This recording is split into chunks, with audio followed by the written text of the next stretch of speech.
আসসালামু আলাইকুম বন্ধুরা, ভালো আছো? আমি ভালো আছি। তোমরা যেভাবে আমাকে ভালোবাসা দিয়েছো আমি কখনো বুঝতে পারিনি যে এত ভালোবাসা দেবে আমাকে।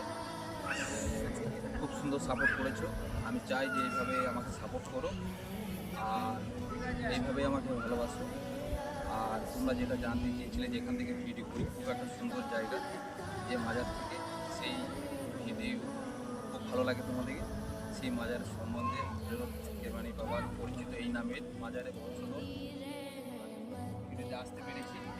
আর এবং কি এই আমার এই 20,000 পরিবার এই ভিডিওর সঙ্গে যুক্ত আছে।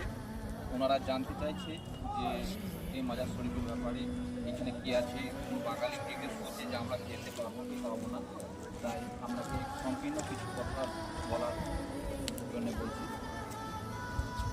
প্রিয় সুধী, এটা কুষ্টিগিরি দরবার শরীফ বীরভূম জেলার পারুল থানার অন্তর্গত কুষ্টিগিরি গ্রামে এই দরবার আজ থেকে 600 বছর আগে এই দরবারের আদি পুরুষ কেরমান ইরানের কেরমান থেকে গৌড় হজরত আলাউল হক পান্ডি রহমতুল্লাহ, হজরত আকি সিরাজে খানকা থেকে ওনাদের অবস্থন শেখ আরজানি রহমতুল্লাহ মুরিদ এবং খলিফা, তিনি এই দক্ষিণবঙ্গে অর্থাৎ ফারাক্কার এই দিকে আমাদের বীরভূম, বর্ধমান, বাঁকুড়া, পুরুলিয়া, মেদিনীপুর, হাওড়া, হুগলি এই সমস্ত এলাকার জন্য ইসলামের বার্তা নিয়ে এসেছিল, ইসলামের বার্তা নিয়ে এসেছিল।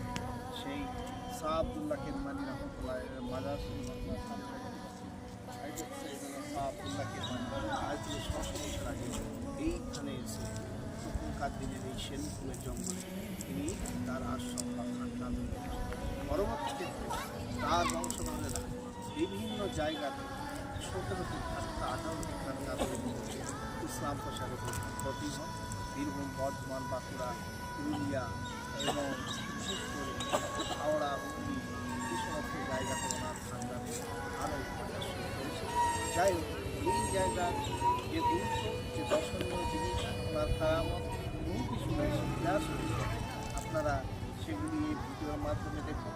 এবং সর্বোপরি আপনারা যদি এখানে আসতে চান, শিউড়ি কিংবা বোলপুর থেকে বাস রুট আছে, তাছাড়া আপনারা প্রাইভেট কার সহকারে আসতে পারেন। শিউড়ি এবং বোলপুর জায়গা থেকে মোটামুটি 25-30 কিলোমিটারের মধ্যে আসুন, আমরা ওনার কিছু নিদর্শন, কিছু অলৌকিকের ঘটনা, যে সমস্ত নিদর্শন রয়েছে সেগুলি সম্বন্ধে আমি ইনশাআল্লাহ অনেকটা জানাইলো। আমরা খুব খুশি যে এইটুকু সম্পূর্ণ টাইম দেওয়ার জন্য। আজকে খুব গর্বিত আমি যে এইটুকু টাইম দেওয়ার জন্যে